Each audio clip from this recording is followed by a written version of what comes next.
আমরা আজকে সকলকে মিলে মহান সৃষ্টিকর্তার কাছে প্রার্থনা করলাম বৃষ্টির জন্য। আমরা যাতে আমাদের পাপ মোচন আমরা তওবা করলাম এবং সকলে মিলে আমরা দোয়া করলাম মহান সৃষ্টিকর্তা যেন আমাদের বৃষ্টি দেয় এবং আমাদের ফসল আদি যারা আছেন, পশুপক্ষী যারা আছেন, সকলের জন্য রহমত হয়।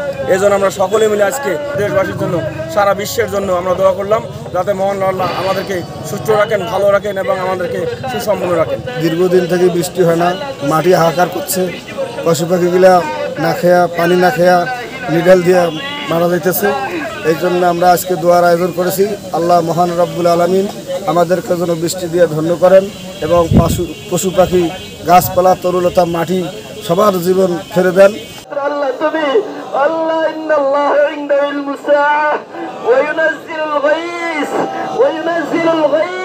আমরা এই সুন্নতকে পালন করার লক্ষ্যেই মূলত বরকতা ব্যবসায়ী মহল এবং এলাকাবাসীকে নিয়ে আমরা ইস্তেসকার নামাজ, বৃষ্টির জন্য নামাজ আদায় করেছি এবং আল্লাহর কাছে দোয়া করেছি।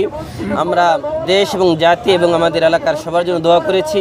আল্লাহ তাআলা যেন আমাদের দেশ এবং জাতি এবং আমাদের এই এলাকাকে বৃষ্টি দিয়ে, রহমতের বৃষ্টি দিয়ে পরিপূর্ণ করে দেন।